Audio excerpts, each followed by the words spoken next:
Thailand posible palang masibak sa FIBA competitions dahil sa nangyari sa SEA Games. Posibleng magaya sa Russia dahil sa ginawa sa Cambodia. Kaya tara, kwentuhan!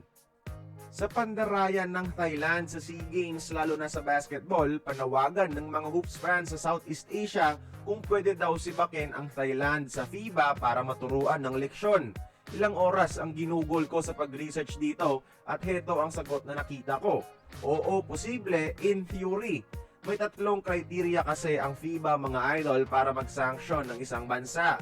Una, may evidence ng match tampering o pandaraya kahit outside FIBA jurisdiction. So check na dyan yung Thailand. Kitang-kita naman talaga sa mga video footage ang mga referee magic nila lalo na sa fourth quarter. Tiyak sa review mas marami pang makikita ang FIBA Committee. Pangalawa, kailangan ng joint formal complaint mula mismo sa mga National Basketball Federations. Hindi sapat ang ingay sa social media.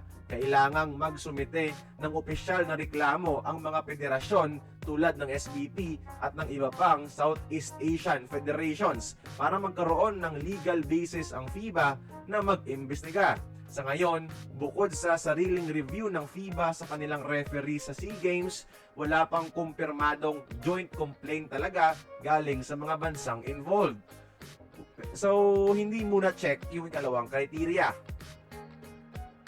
At heto yung last at pinaka-importanting criteria is yung rekomendasyon galing sa International Olympic Committee o IOC, ang mas mataas na governing body sa SEA Games. Paano ba makakakuha ng rekomendasyon dito? Number 1, pandaraya.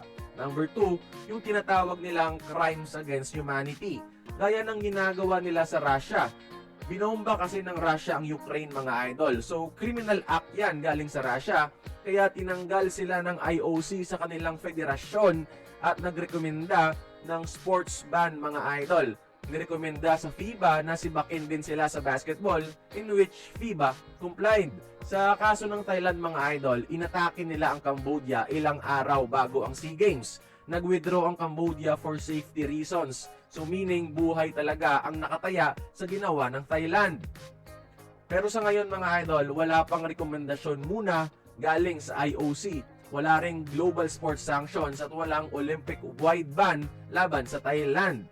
Pero hindi naman kasi kasing lala ng ginawa ng Russia ang ginawa ng Thailand. So unlikely makakakuha ng rekomendasyon galing IOC, which means unlikely din na sibak sila sa FIBA. Pero kung itutuloy ng Thailand ang giyera at pang-aapi sa Cambodia, may chance na mapilitan ang IOC na gawin ito. To conclude, kahit malinaw ang sagot, theoretically possible na masuspend ang Thailand sa FIBA, hindi ito realistic sa ngayon. At least sa ngayon ha, wala pa kasing joint formal complaints at higit sa lahat, wala pang rekomendasyon mula sa IOC. Di ako eksperto dito mga idol at hindi rin ako nagmamarunong. Pero ilang oras ko tong ni-research at pinag-aralan. Nag-share lamang ako ng aking interpretasyon para kahit paano mabigyan ko ang inyong mga sagot sa ating comment section. Ng aking references ay nasa description box mga idol. So kay Idol Sir John's TV, baka kopyahin mo naman to idol, mahiya ka naman. Kaya kayo tingin nyo, dapat bang sibakin ang Thailand Basketball Federation sa mga sports tournament mga idol?